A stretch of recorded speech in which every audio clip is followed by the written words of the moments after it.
simply put, transformation is the process of change that helps you to fit into your purpose. Purpose is simply living for the reason while you are existing. So for a lot of people, the life they live is actually pay as you go. I normally tell people, they're living the life of pay as you go. They are just spontaneous, whatever come their way, it's okay. But one thing you don't want to do is you don't want to come to this world without somebody noticing that you came, because that is actually the reason why God created you. He created you for a purpose, and He wants you to fulfill that purpose. Now, let's look at some of these things. Everyone that ever fulfilled their purpose, there are three questions that they answer. And the first one is, who am I? The second one is, why am I here? And the third one is, who am I to these other people? Right? If you read The Purpose Driven Life, it's a very good book. I read it maybe 24 years ago, and my life does not remain the same. I'm a fan of knowing who am I. Because the reason why you really need to know who you are. The reason is very simple. If you don't know who you are, you will live your life the way you want. And at the end of your day, you will sit down and you will regret that you never lived. Let me give you an example. There is this particular therapy. In one of the things that we teach patients or clients, as the case may be, in that therapy session is assuming you are 80-year-old and assuming you were attending your own burial. Or let's assume, just take the number of years you want to live on earth. Maybe you want to live for 120 years. Maybe you want to live for 90 years. Maybe you want to live for 95. Maybe you want to live for 85 years. Let's assume you are 90 or 95-year-old and you are actually in the casket and you were sitting at the back. Now, what will you say that you have done? What will the people who attend your burial say about you?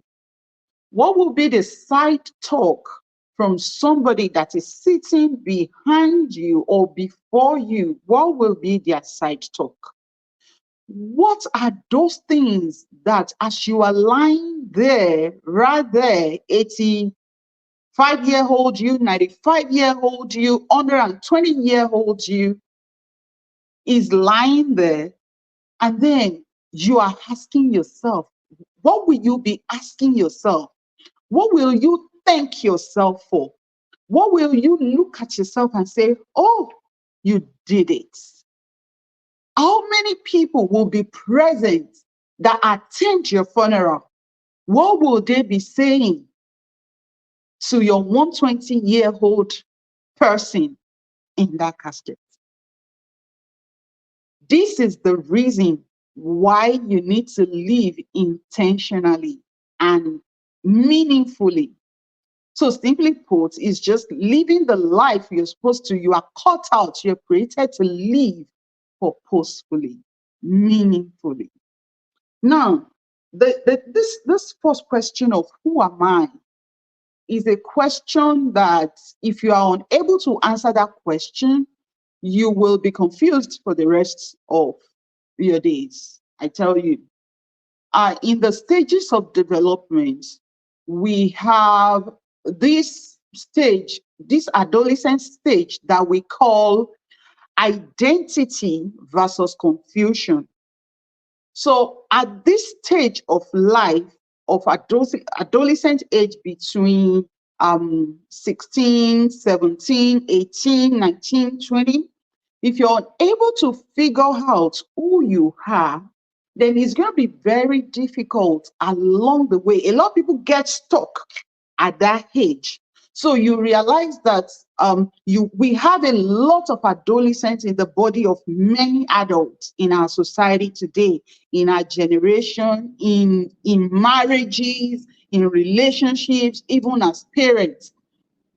Some kids were telling me sometimes ago, and they were saying, why is our parents always strict? Why are they doing this way? It's because many of them are also stuck in the body of adults, but they were still adolescents. So they are afraid of everything that happens to them. They don't want it to happen to you. That's what I told those teenagers that were talking to me that day. So the question of who you are is an identity issue that you need to figure out. And I talk about many of this in my coaching. Now, why am I here is very simple and easy to answer. Why am I here is a question that you can answer by praying, by what people are asking you, by reading some other things. Now, the third question is, who am I to other people? Now I know who I am.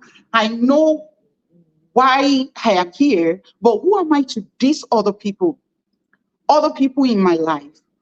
What am I supposed to be doing with them? Now, I'm going to tell you this.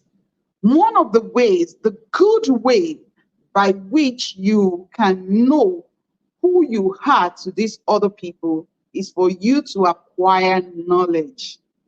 See, the Bible is the standard for me, and for so many other people, they have their own standard. But if we look at the life of Jesus, why was he able to fulfill the reason why he was here? If you look at him in Luke chapter 2, right? If we look at verse 39, the Bible says, so when they all perform all things according to the law, they returned to Galilee, to their own city, Nazareth. And the child grew, verse 40, and the child grew and became strong in the spirit, filled with wisdom. The grace of God was upon him. Now, at some point, they were looking for him, and he was in the temple. He was reading, right? These are the things that we do in our time of shaping to be able to serve other people, what we were supposed to be doing with other people. Because it's not enough for you to know who you are. It's not enough for you to know why you are here, but it's essential for you to know who you are to these other people. Why is it very difficult for us to be able to, serve other people easily? Why do you think it's very difficult? I'll give you an answer. I made some short video, and that's why you see this apple is broken. Now look at this apple. If you looking at this, you can have I have a pin in my hand and I have apple. So somebody hurt you while you were a child, the pin is there. Your parents got a divorce, you have another pin. There's always a shifting and moving around by your parents. I've seen children that their parents moved like 4 times in 1 year. That's traumatic. So people have a lot of things that we call trauma, and that trauma looks like this pin on this apple, right? Now, how many of us will love to eat an apple with office pin? No matter how sweet the apple is, even if it's a royal gala, nobody wants to eat an apple with office pin, right? This is what happened when we are growing up. The seed of greatness is already in you. The seed for which God created you is already in you. Now, do you think fruit eats itself? No, fruits don't eat itself. The fruit cannot eat itself. The fruit is meant for other people. So the fruit will first produce its own kind, and then it will become palatable, edible, eatable for other people. So not until we remove this pain, we remove all those anger, we remove all those unforgiveness, we remove all those habits, it's going to be difficult for us to be able to serve the reason why God created us. And that is what we call transformation. So the process of doing that, sometimes you could be able to do it alone. Sometimes you might require some professional to be able to help you. But I'm going to give you, 5 things that you can, 4 to 5 things that you can actually do when you are transforming into becoming the person of purpose that God has created you to be. And it's very simple. The number one thing we need to realize is God created you for his own pleasure. God created you for his own pleasure. So what your life begins to produce will influence what you will be able to help other people to do. Now, let's look at number one thing. Number one thing, after you have realized that you are created for God's pleasure, the next thing you need to know is to acquire knowledge. For so many people, once you know who you want to be, let me give you an example of mine. I know that I'm a transformation maven, and I know that I'm supposed to be teaching how people can become a better person in order to fit in into God's plan or God's purpose for their life. Why did I have to do that? Because I was there. I carry lots of hurts. My parents separated when I was 6 years old, and I feel like I'm the only one. I woke up to see or witness domestic violence. I was violated. So in those things, they have a space that they occupy, not allowing me to be able to fit in into what God has for my life to be able to bless other people. So, what did I do? I embarked on a journey of understanding myself, understanding why I am here, and understanding how I can better help other people. Now, the first thing that I did was I looked around, and nobody understand when I started the journey. And I said, look, this is what I want to do. I am going to be a professional. I am going to be a helper, and people don't understand. So I say, yes, anyway. So this is what I'm going to do. So my first master's was actually in human sciences with concentration in marriage and family therapy. And then I went further and I embarked on social work journey. And it's been amazing, right? Everybody will see me and say, oh my God, you're so awesome. Oh my God, you're so this, you're so that, right? And I said yes, because that was what I was caught up, I was caught out to do. That is what I am created to do. So when you are in what you're created to do, you will do well in it. You will be great at it. You will be happy doing it. But much more, I want to help other people to also do it and do it well. I want to help other people who were unable to do it by themselves, because I did not do it by myself. I did it with the help of several other people. I have coaches, I have mentors, I invested in acquiring knowledge. The next thing you want to do, you want to develop relationship. Relationship is very, very important. But the relationship you want to develop is actually with the right people. Because one of the things I discovered was that if you develop relationship with wrong set of people, life will be miserable for you. You will be used. People will be in your life just for what they want to gain from you. So what you want to do is you want to develop relationship with like minds, with people that have the same value, that carries the same value and virtues with you. The next thing is you want to submit to God. That's another thing that we see in the life of Jesus. He's always letting the Father's will be done. And the next thing is you want to keep praying, right? Because every day of your life, there's a new chapter that is opening to you that you don't even know about.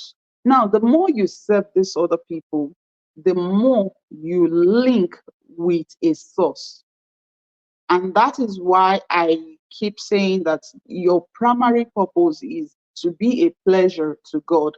So when you become a pleasure to God, what happens basically is you begin to tap from Him because He's the root. So you tap from Him every time.